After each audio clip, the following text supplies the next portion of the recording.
পরের যে বিষয় আমরা ফোকাস করব সেটা হচ্ছে the famous Christ with destiny, এই স্পিচ জওহরলাল নেহরু দেন। আমি সব্যসাচী স্যার চলে এসেছি আজকের এই বিশেষ আমাদের সপ্তাহ জুড়ে যে উদযাপন চলছে, জাতীয় আমাদের একটি গুরুত্বপূর্ণ দিন। আমরা জানি আমাদের সামনে আসতে চলেছে জাতীয় স্বাধীনতা দিবস, অর্থাৎ আমাদের 15ই অগস্ট।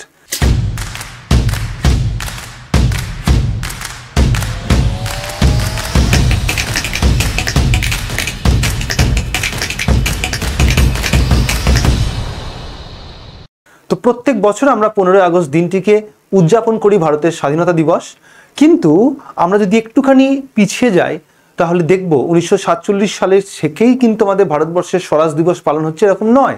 1930 সালে প্রথম আমাদের স্বরাজ দিবসের ডেট ঠিক হয়েছিল 26শে জানুয়ারি, যেই দিনটাতে এখন আমরা প্রজাতন্ত্র দিবস উদযাপন করে থাকি। কিন্তু যখন আমরা দেখলাম যে 1947 সালে আমাদের Indian Independence Act declaration date ব্রিটিশরা ঠিক করেছে 15ই আগস্ট ভারতবর্ষের টেরিটরির জন্য, তখন কিন্তু আমাদের এই স্বরাজ দিবসটা রাতোরাত চেঞ্জ হয়ে 26শে জানুয়ারি থেকে 1947 সালের 15ই আগস্ট থেকে শুরু হয়ে যাচ্ছে। এবং ওই বছর 1947 সালে কিন্তু দুটো দিন স্বরাজ দিবস পালন হয়েছিল, অর্থাৎ স্বাধীনতা দিবস। ওই বছর 26শে জানুয়ারি আমরা উদযাপন করেছিলাম স্বরাজ দিবস, এবং একই সঙ্গে আমরা কিন্তু স্বাধীনতা দিবস হিসেবে উদযাপন করেছিলাম এই 15ই আগস্ট দিনটাতেও। এবং তারপরেই আমাদের দেখব যে প্রত্যেক বছর আমরা ঠিক তার পরের 3-4 বছর পরে দেখব 1950 সালে যখন আমাদের সংবিধান কার্যকরী হচ্ছে, তখন থেকে নির্দিষ্ট করা হয় যে এখন থেকে আমাদের সংবিধানটাকে কার্যকরী করার ডেট ঠিক করব 26শে জানুয়ারি, যাতে সেই স্বরাজ দিবস আমাদেরকে ওই দিনকে উদযাপন করতে কোনো সমস্যা না হয়, যেটাকে আমরা প্রজাতন্ত্র দিবস হিসেবে উদযাপন করি। আর 15ই আগস্ট যেটা আমাদের স্বাভাবিকভাবেই স্বাধীনতা দিবস আমরা লাভ করেছি ব্রিটিশদের আইনের থ্রু দিয়ে, সেটাকেও আমরা উদযাপন করব। সো এই হচ্ছে আমাদের ভারতবর্ষের স্বাধীনতা দিবসের খুব গুরুত্বপূর্ণ দুটি তথ্য। এর সঙ্গে আরেকটা জিনিস তোমাদের সঙ্গে শেয়ার করা উচিত, সেটা হচ্ছে আমাদের ভারতবর্ষের স্বাধীনতা দিবস শুধুমাত্র ভারতবর্ষের মানুষকে স্বাধীনতা দেয়নি, তার সঙ্গে সঙ্গে আমাদের দেশের সংবিধান তৈরির যে প্রক্রিয়া চলছিল সেই সময়, অর্থাৎ গণপরিষদ, তাতেও কিন্তু গুরুত্বপূর্ণ ভূমিকা নিয়েছিল।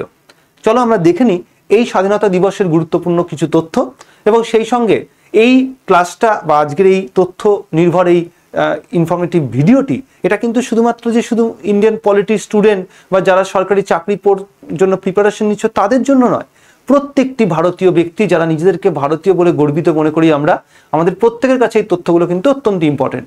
এবং আমরা জানি যে পড়াশোনার থ্রু দিয়ে লব্ধ যে তথ্য আমরা পাই, সে তথ্য কিন্তু আমার নিজের মধ্যে জমিয়ে রাখার জন্য নয়, এই তথ্য আরও মানুষের মধ্যে স্প্রেড করার জন্য, যাতে এই তথ্য সবারই কাছেই সহজলভ্য হয়। কারণ শিক্ষার একটি অন্যতম গুরুত্বপূর্ণ বৈশিষ্ট্যই হলো তা সবার মধ্যে ছড়িয়ে দেওয়া। চলো স্টার্ট করি। তাহলে ইন্ডিয়ান ইন্ডিপেন্ডেন্স অ্যাক্ট, যার মাধ্যমে আমাদের ভারতবর্ষের স্বাধীনতা লাভ হয়েছিল, সেই আইন কিভাবে তৈরি হলো, এই আইন তৈরি হওয়ার প্রেক্ষাপটটা একটু পেছন থেকে যেতে হবে।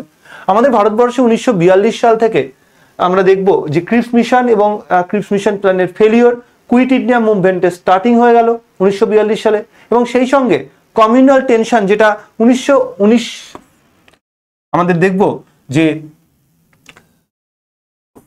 1909 সাল থেকে যে কমিউনাল রিপ্রেজেন্টেশনের কনসেপ্ট আমাদের ইন্ডিয়াতে শুরু হয়ে গেছিল, তার কিন্তু কন্টিনিউয়েশন চলছে।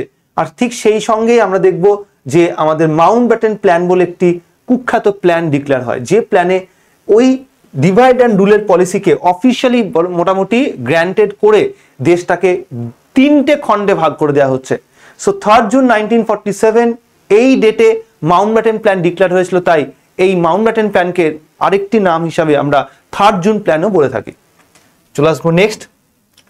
তাহলে ক্রিপস মিশন 1942, এই ক্রিপস মিশন কিন্তু ফেলিওর হওয়ার কারণেই কিন্তু আমরা দেখব ব্রিটিশরা সেই সময় দ্বিতীয় বিশ্বযুদ্ধ চলছে, আর সেই সময় ব্রিটিশদের মাথায় যত উপনিবেশিক রাষ্ট্রগুলো রয়েছে সেগুলোকে আস্তে আস্তে স্বাধীনতা দেওয়ার প্রক্রিয়া শুরু করতে হচ্ছে। এবং এখানে আমরা দেখব যে ইন্ডিয়ান ইন্ডিপেন্ডেন্স অ্যাক্টের প্রয়োজনীয়তা দেখা দেয়। So first of all, breakdown of British political control. ভারতবর্ষের উপর আস্তে আস্তে একাধিক আন্দোলন, বিশেষ করে ভারত ছাড়ো আন্দোলন, সেটা কিন্তু অত্যন্ত গুরুত্বপূর্ণ আকার লাভ করছে, এবং অহিংস পদ্ধতিতে গান্ধীজির নেতৃত্বে এই আন্দোলন কিন্তু ব্রিটিশদেরকে সত্যি ভীত সন্ত্রস্ত করে তুলেছিল। অন্যদিকে ডিফারেন্ট কমিউনিটি তারা ডিফারেন্ট কান্ট্রির জন্য ডিমান্ড করছে, বিশেষ করে মুসলিম কমিউনিটি তারা পাকিস্তান রাষ্ট্রে ডিমান্ড করছে, এবং ভারতবর্ষের টেরিটরির জন্য আলাদা একটা বিভিন্ন লোকাল এরিয়াতে আরো বিভিন্ন ডিমান্ড ছিল, সেইগুলোকে মান্যতা দেওয়ারও প্রয়োজন হয়। আর সেই সঙ্গে ব্রিটিশ পার্লামেন্ট চাইছিল যে ক্ষমতা এবার হস্তান্তর করা হোক, আমাদের ভারতবর্ষ থেকে কলোনিয়াল রুলিং বন্ধ হোক। কেন চাইছিল? এর কারণটা লুকিয়ে আছে অন্য একটি দিকে। সেই সময় লিগ অফ নেশনের জায়গায় ইউনাইটেড নেশন অর্গানাইজেশন বলে একটি বডি তৈরি করার জন্য উদ্যোগ নিচ্ছে। অন্যতম গুরুত্বপূর্ণ রাষ্ট্র সেই সময় হচ্ছে স্টার্টিং এ ইউএসএ এবং ইউকে। তাহলে ইউকে কিন্তু একই সঙ্গে সে আন্তর্জাতিক ক্ষেত্রে একটি গুরুত্বপূর্ণ অর্গানাইজেশন হিসাবে জাতিপুঞ্জকে তৈরি করার উদ্যোগ নিচ্ছে। এখন জাতিপুঞ্জের অন্যতম দায়িত্বই ছিল উপনিবেশ ব্যবস্থার অবসান। তাহলে যেখানে এই অর্গানাইজেশনটার প্রধান উদ্দেশ্যই হচ্ছে উপনিবেশ ব্যবস্থার অবস্থান, সেখানে সেই অবসানে যদি ব্রিটেন নিজেই না করে তাহলে সেটা সত্যি তার নিজের বক্তব্যের সঙ্গে মিল হবে না, তাই তাকে এই ধরনের উদ্যোগ নিতে হচ্ছে। এবং দ্বিতীয় বিশ্বযুদ্ধে যদিও আমরা দেখব যে এই ব্রিটেন সে জয়লাভ করছিল, কিন্তু তার ক্ষতিও হচ্ছিল অনেক। আর এখান থেকে আমরা দেখব ব্রিটিশদের কিন্তু আরেকটি গুরুত্বপূর্ণ দিক, সেটা হচ্ছে ভারতবর্ষের টেরিটরিটাকে দ্বিখণ্ডিত করতে হবে, অর্থাৎ 3টে খণ্ড করে 2টো কান্ট্রি বানাতে হবে। একটা পাকিস্তান রাষ্ট্র যেটা 2টো পার্ট নিয়ে হবে, একটা ইস্ট পাকিস্তান, একটা পাকিস্তান যা বা মেন পাকিস্তান আমরা বলবো। তো ইস্ট পাকিস্তান এখন আমরা জানি 1971 সালে বাংলাদেশ রাষ্ট্র সৃষ্টি করেছে এখান থেকেই, 1971 সালে, কারণ তারা ভাষার ভিত্তিতে আন্দোলন করেছিল এবং তার ভিত্তিতেই বাংলাদেশকে স্বাধীন রাষ্ট্রের তকমা দেওয়া হয়। এবং আমাদের ভারতবর্ষের এই সময় থেকে কিন্তু এখনকার ম্যাপে আমরা দেখতে পাই যে এখানে আরো একটু অংশ কিন্তু খাওয়া হয়ে গেছে দুদিক থেকেই, সেই অ্যাপেলের মতো। একদিক খেয়ে নিয়েছে আকসাই চায়না অকুপাই করে নিয়েছে, আকসাই চায়না আমরা বলি, আর একটা হচ্ছে পাক অকুপাইড কাশ্মীর, পিওকে। ওকে, সো চায়না অকুপাইড কাশ্মীর আর পাক অকুপাইড কাশ্মীর 2টো পোর্শন খেয়ে নিয়েছে, এটা আরো পরে হয়েছে। সো এই হচ্ছে আমাদের টোটাল ইন্ডিয়ার পার্টিশন হয়েছিল অ্যাট দ্যাট টাইম, যার মাধ্যমে আমরা দেখব গুরুত্বপূর্ণ এই আইন যেটা হচ্ছে মাউন্টব্যাটেন প্ল্যান, এর মাধ্যমে কিন্তু এটাকে অ্যাকসেপ্ট করা হয়। কিন্তু ব্যাপারটাকে করতে গেলে কি লাগবে? আইন লাগবে। তো আমরা দেখব যে ব্রিটিশ পার্লামেন্টে এই আইন তৈরি হচ্ছে, 18ই জুলাই ব্রিটিশ ক্রাউন তাতে সিগনেচার করছে, এবং সেই আইনকে কার্যকরী করার ডেট ঠিক করা হচ্ছে 14ই আগস্ট পাকিস্তান রাষ্ট্রের জন্য এবং ভারতবর্ষের জন্য 15ই আগস্ট। সো এভাবেই আমাদের ভারতবর্ষে কিন্তু পার্টিশনটা কমপ্লিট হচ্ছে। এখন এই আইন যখন ব্রিটিশ পার্লামেন্টে তৈরি কমপ্লিট, ব্রিটিশ ক্রাউন 18ই জুলাই 1947 সাইন করে দিয়েছে, ততক্ষণও আমাদের ভারতবর্ষে কিন্তু জাতীয় পতাকা ঠিক করা হয়নি, অর্থাৎ ভারতবর্ষের জাতীয় পতাকা কি হবে সেটা তখনও নির্দিষ্ট করা হয়নি। এবং আমরা দেখব এরপরেই 22শে জুলাই খুব তাড়াতাড়ি করে কনস্টিটিউশন অ্যাসেম্বলিতে আমাদের এই ভারতের স্বাধীনতা আইনের উপর রেসপেক্ট করেই 22শে জুলাই জাতীয় পতাকা কি হবে সেটাকে নির্দিষ্ট করা হয়। সো আরেকটি গুরুত্বপূর্ণ তথ্য যেটা আমি একটু আগে বললাম, যে আমাদের ভারতবর্ষে 22শে জুলাই ডেটটা হচ্ছে খুব ইম্পর্টেন্ট। 22শে জুলাই কি হয়েছিল? আমাদের ভারতের জাতীয় পতাকা, যে পতাকা আমরা কি করি, উত্তোলন করি 15ই আগস্ট, সেই জাতীয় পতাকা কিন্তু অ্যাকসেপ্ট করা হয়, অর্থাৎ আমরা নির্দিষ্ট করি যে এটা আমাদের জাতীয় পতাকা হবে। তার কারণ এরপরেই 15ই আগস্ট ইন্ডিয়া ইন্ডিপেন্ডেন্স পাচ্ছে, এবং ইন্ডিপেন্ডেন্সের সঙ্গে সঙ্গে ভারতে কি করতে হবে? জাতীয় পতাকা উত্তোলন করতে হবে। চলে আসবো কি প্রভিশন এই অ্যাক্টের মধ্যে কি কি ছিল। প্রথমত 1 নম্বর, India and Pakistan created as 2 dominion. Dominion মানে কি? ডোমিনিয়ন মানে হচ্ছে স্বাধীন টেরিটরি, যেখানে কোনো সরকার নেই, সরকারহীন কোনো টেরিটরিকে আমরা ডোমিনিয়ন স্ট্যাটাস দিই বা ডোমিনিয়ন স্ট্যাটাস বলে ইন্ডিকেট করি। দ্বিতীয় হচ্ছে এন্ড অফ ব্রিটিশ রুল। 15ই আগস্ট 1947 সালে ভারতবর্ষের টেরিটরি থেকে ব্রিটিশদের সার্বভৌমিকতা পুরোপুরি অ্যাবলিশড হয়ে গেল। এখন থেকে ভারতবর্ষের সার্বভৌমিকতা কার প্রতিষ্ঠিত হলো? ভারতের গণপরিষদ সেই সময় নির্বাচিত একটি অর্গানাইজেশন ছিল, সেই গণপরিষদের হাতে কিন্তু সরাসরি সার্বভৌম ক্ষমতা চলে এলো। আর সেই সঙ্গে গভর্নর জেনারেলের পোস্ট রিপ্লেসড, ভাইসরয়ের পোস্ট এগুলোকে চেঞ্জ করা হয়।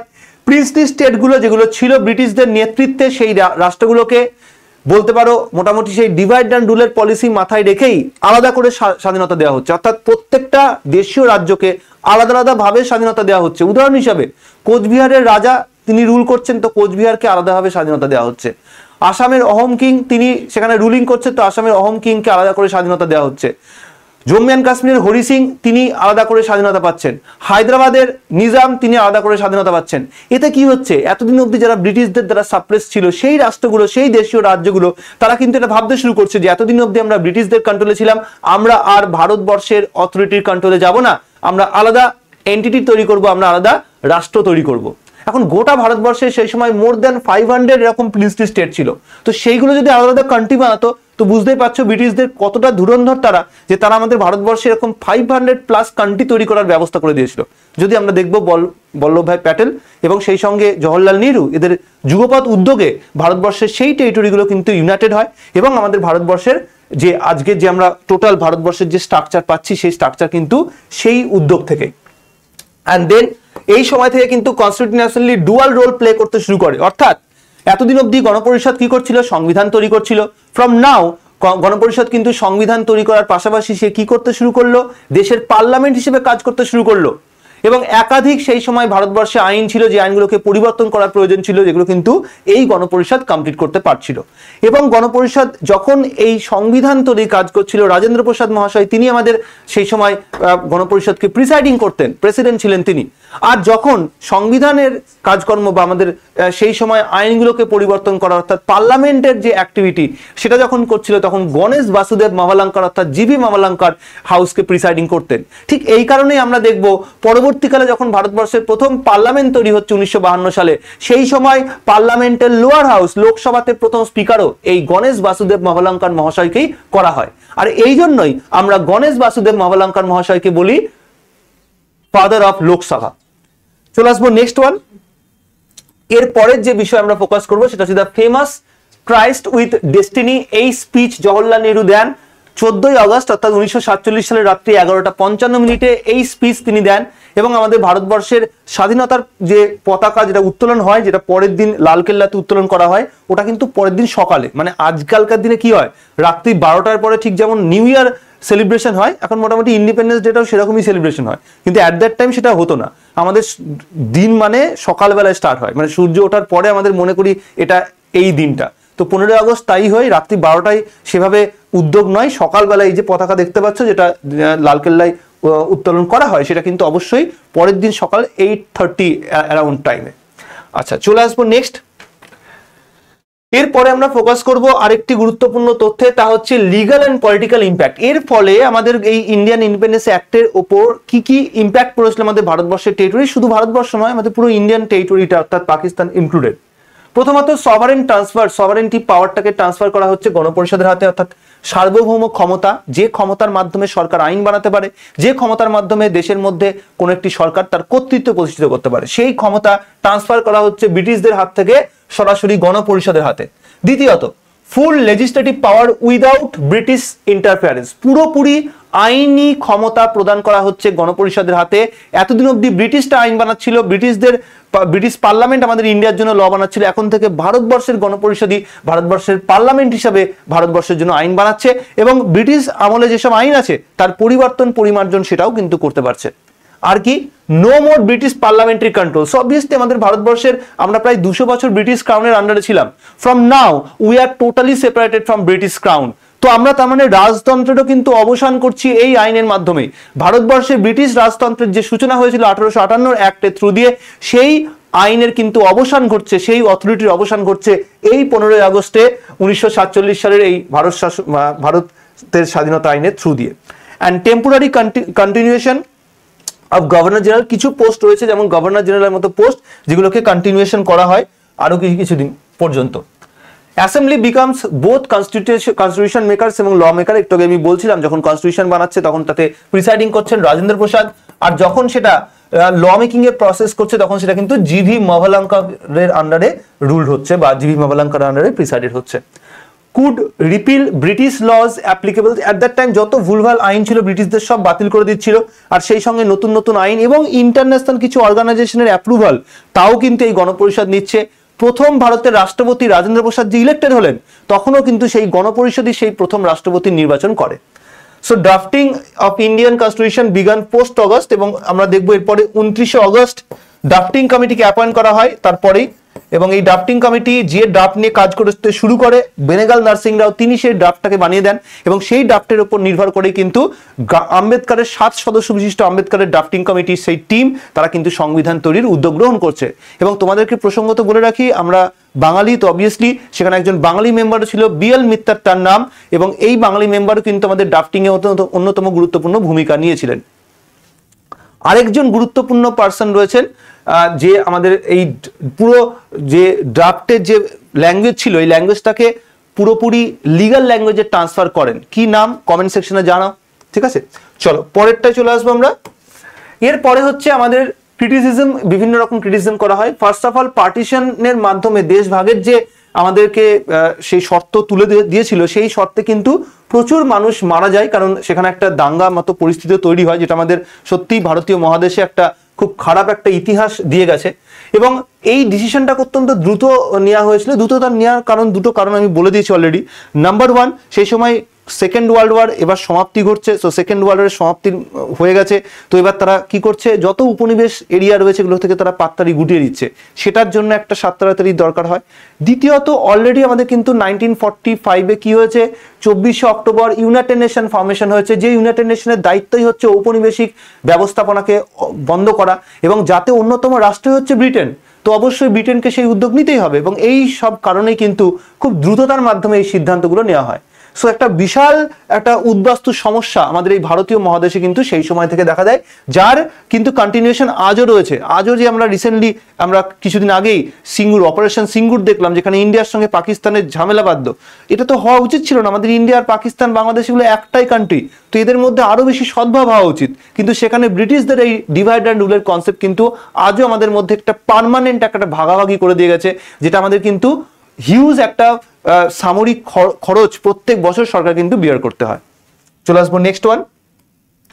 নাও final legal step before constitution of India. So 1950-তে সংবিধান কার্যকরী করার আগে এটা একটা অত্যন্ত গুরুত্বপূর্ণ কাজ ছিল, তার কারণ যতক্ষণ অবধি না সভারেন পাওয়ারটাকে ট্রান্সফার করছে গণপরিষদের হাতে, গণপরিষদ যে সংবিধান তৈরি করবে তারও তো সেই সুপ্রিম অথরিটিটা সে এনজয় করছিল না। কারণ বিফোর 1947 15th অগস্ট গণপরিষদ সে ব্রিটিশ পার্লামেন্টের আওতাধীন একটা অথরিটি হিসেবে কাজ করছিল আন্ডার ক্যাবিনেট মিশন প্ল্যান। তো সেটা কিন্তু পুরোপুরি এবার ট্রান্সফার হয়ে একদম লিগাল স্যাংশন পাচ্ছে, যাকে আমরা বলবো যে সভারেন পাওয়ারটাও তার হাতে আছে, সেই সংবিধান বানাচ্ছে। তো এটা অনেক একটা খুব গুরুত্বপূর্ণ পদক্ষেপ ছিল, যেটা নেওয়ার প্রয়োজন ছিল। And give India status of an independence Dominion, one of the most important. এই সময় থেকে ইন্ডিয়া ইন্ডিপেন্ডেন্স স্টেটাস পাওয়ার সঙ্গে সঙ্গে আন্তর্জাতিক ক্ষেত্রে একাধিক গুরুত্বপূর্ণ অর্গানাইজেশন দেখতে পাবো, সেখানে ব্রিটিশ কমনওয়েলথ থেকে শুরু করে ইউনাইটেড নেশনের মেম্বারশিপ নেওয়া থেকে শুরু করে এগুলো সব কিন্তু এই গণপরিষদ 1 by 1 অ্যাকসেপ্ট করছিল, এবং এগুলো নেওয়ার ক্ষেত্রে অত্যন্ত গুরুত্বপূর্ণ পদক্ষেপ। যতক্ষণ অব্দি ইন্ডিপেন্ডেন্স না পাচ্ছিল ততক্ষণ অব্দি কিন্তু ইন্ডিয়া চাইলেও সেই মেম্বারশিপগুলো নিতে পারছিল না। And first time Indian laws were made by Indians only. প্রথমবার এবার হচ্ছে কি ভারতীয়রা নিজেদের আইন নিজেরা বানাচ্ছে, যেটা আত্মনিয়ন্ত্রণের অধিকার প্রত্যেকটা জাতীয় জনসমাজের থাকা উচিত, সেই সুবিধা কিন্তু পাচ্ছে। সো এখানে একটা আমি জাস্ট ট্রিক্স দিয়ে দিয়েছি যে এস দিয়ে sovereignty to India and Pakistan, P দিয়ে হচ্ছে পার্টিশন। সো গুরুত্বপূর্ণ এই আইনটাকে মনে রাখার জন্য গুরুত্বপূর্ণ কি হয়েছিল, পার্টিশন হয়েছিল, প্রিন্সলি স্টেটগুলোকে সেপারেটলি স্বাধীনতা দিয়েছিল। লেজিসলেটিভ পাওয়ার্স টু অ্যাসেম্বলি, তো আমাদের লেজিসলেটিভ পাওয়ারের যে ক্ষমতা এতদিন ব্রিটিশ পার্লামেন্টে ছিল সেটা ট্রান্সফার হয়ে চলে আসছে গণপরিষদের হাতে। ইন্ডিপেন্ডেন্স 15th অগস্টে হচ্ছে, সো আই দিয়ে মনে রাখবো। অ্যান্ড দেন হচ্ছে টার্মিনেশন অফ ব্রিটিশ রুল, তো ব্রিটিশদের যে অথরিটি, ব্রিটিশদের যে কর্তৃত্ব ইন্ডিয়াতে ছিল, সার্বভৌম ক্ষমতা ছিল, সেটাকে এখানে পুরোপুরি টার্মিনেট করে দেওয়া হচ্ছে, বাতিল করে দেওয়া হচ্ছে। And power to repeal British law, যত ব্রিটিশ আইন ছিল সেগুলোকে বাতিল করে দিয়ে বা চেঞ্জ করে দিয়ে নতুন আইনকে ইন্ট্রোডিউস করা হচ্ছে। সো এইভাবে আমরা এগুলোকে মনে রাখতে পারি। সো আমরা দেখবো যে বিভিন্ন সময় এটার উপর কোশ্চেনও দিয়েছে, তো আমি কয়েকটা এক্সাম্পল দিয়েছি, যেমন what was the feature of Indian Independence Act, এটা দিয়ে অনেক সময় কোশ্চেন দিয়েছে।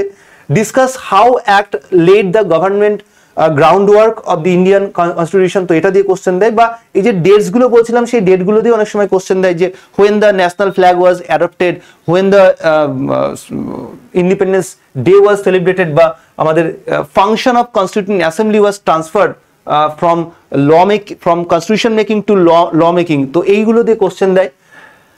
অ্যান্ড কিছু আননোন ফ্যাক্টস এখানে দিয়ে দিয়েছি, যেমন king George 6 remained symbolic head till 1950, তো তাকে সিম্বলিক হেড হিসেবে রাখা হয় 1950 অব্দি, এটা নিয়ে অনেকে সমালোচনা করে। Over 550 princely states were left free to choose, তার কাছে 3টে চয়েস তার সামনে রাখা হয়। নাম্বার 1 আইদার পাকিস্তানে জয়েন করবে, নাম্বার 2 ইন্ডিয়াতে জয়েন করবে, নাম্বার 3 নিজেরা ইন্ডিপেন্ডেন্ট থাকবে। এবং দেখবো আমরা প্যাটেলের উদ্যোগে এটাকে ম্যাক্সিমাম কান্ট্রি স্টেটগুলোকে কিন্তু ইন্ডিয়ান কান্ট্রির সঙ্গে জয়েন করতে সমর্থ হয়। Next one, the word republic was never mention, তো রিপাবলিক ওয়ার্ডটা সেই সময় কিন্তু সেভাবে কিন্তু মেনশন করা ছিল না। কিন্তু এর পরবর্তীকালে আমরা দেখব যখন আমাদের প্রস্তাবনা তৈরি হয় সেখানে কিন্তু ইন্ডিয়াকে পুরোপুরি একটি sovereign socialist secular Democratic Republic বলার মধ্য দিয়ে ভারতবর্ষ যে একটা পুরোপুরি রাজতন্ত্রের উল্টো ব্যবস্থা অর্থাৎ সাধারণতন্ত্র বা প্রজাতন্ত্র ব্যবস্থা সেটা প্রুভ হয়। আর no provision for constitution drafting but India did it. So এটা অবশ্যই আমাদের ভারতবর্ষের সংবিধান তৈরির একটি গুরুত্বপূর্ণ পদক্ষেপ। এবং পাস্ট 18 জুলাই যেটা ব্রিটিশ ক্রাউন সাইন করে 18 জুলাই 1947, এটাও মনে রাখার মতো একটি গুরুত্বপূর্ণ ইনফরমেশন। চলে আসবো নেক্সট ওয়ান। তো এই হচ্ছে আমাদের টোটাল আজকের ক্লাস। তো এখানে কিছু ইনফরমেশন রয়েছে, দেখতেই পাচ্ছ আমাদের ফ্রি ব্যাচ রয়েছে বিএসসিসিআই, সেই ফ্রি ব্যাচগুলোতে তোমরা জয়েন করতে পারো। আমাদের এর জন্য কি করতে হবে, তোমাদের সিম্পলি তোমাদের যে প্লে স্টোর রয়েছে সেখান থেকে এই অ্যাপটিকে ডাউনলোড করবে, বিএসসিসিআই কম্পিটিটিভ অ্যাপ। এই অ্যাপটাকে ডাউনলোড করলে তোমরা কিন্তু এই যাবতীয় ফিচার্সগুলো ফ্রি অফ কস্ট পাবে। দেখতেই পাচ্ছ ফ্রি ব্যাচে জয়েন করতে পারবে। যার যেরকম কম্পিটিটিভ ফিল্ডের প্রিপারেশন নিচ্ছ বা পরীক্ষার জন্য তৈরি করছো সেই ব্যাচগুলো কিন্তু ওখানে রাখা আছে। পিডিএফস, ফ্রি পিডিএফস প্রত্যেকটা ক্লাসের, এমনকি এখনই যে আমি ক্লাস নিলাম তারও পিডিএফ তোমরা যদি কালেক্ট করতে চাও অবভিয়াসলি এই অ্যাপ থেকেই পাবে। এবং সেই সঙ্গে ই ম্যাগাজিন, পুরো ফ্রিতে ই ম্যাগাজিন তোমরা কিন্তু কালেক্ট করতে পারবে রেগুলার ওয়াইজ বা প্রত্যেক মান্থলি উইকলি যেভাবে হয় কারেন্ট অ্যাফেয়ার্স সেভাবে কিন্তু ওখানে প্রোভাইড করা আছে। এছাড়াও বিভিন্ন ব্যাচের অন্যান্য ফিচার্স যেগুলো রয়েছে সেগুলো তোমরা কিন্তু কালেক্ট করতে পারবে। ডেলি কারেন্ট অ্যাফেয়ার্সের জন্য তোমরা আরেকটি কাজ করতে পারো, সেটা হচ্ছে আমাদের blog.bscci.in, এখানে যোগাযোগ করতে পারো, অর্থাৎ এই ওয়েবসাইটে ঢুকতে পারো। এখানে কিন্তু বিস্তারিতভাবে ডেলি হিসাবে কারেন্ট অ্যাফেয়ার্স দেওয়া হয়, উইকলি দেওয়া হয়, মান্থলি দেওয়া হয়। এবং কারেন্ট অ্যাফেয়ার্স তোমরা জানো প্রত্যেকটা এক্সামিনেশনে একদম ব্যাকবোন বলতে পারি। তো কারেন্ট অ্যাফেয়ার্সে নিজেকে স্ট্রং করতে চাইলে অবশ্যই বিএসসিসিআই এই উদ্যোগকে সাপোর্ট করো। ওকে, সো ক্লাসটা কেমন লাগলো অবশ্যই কমেন্ট সেকশনে জানিও। এবং সকলকে আরও একবারের জন্য বলে রাখি যে সকলকে স্বাধীনতা দিবসের শুভেচ্ছা। আরও আমাদের ভারতবর্ষ এগিয়ে যাক এবং স্বাধীনতা দিবস শুধুমাত্র তোমার একার নয়, প্রত্যেকের। ফলে সেটা ভেবে নিয়ে কিন্তু আমাদের স্বাধীনতা দিবসকে উদযাপন করা উচিত। থ্যাংক ইউ, দেখা হচ্ছে নতুন ক্লাসে, পরের ক্লাসে।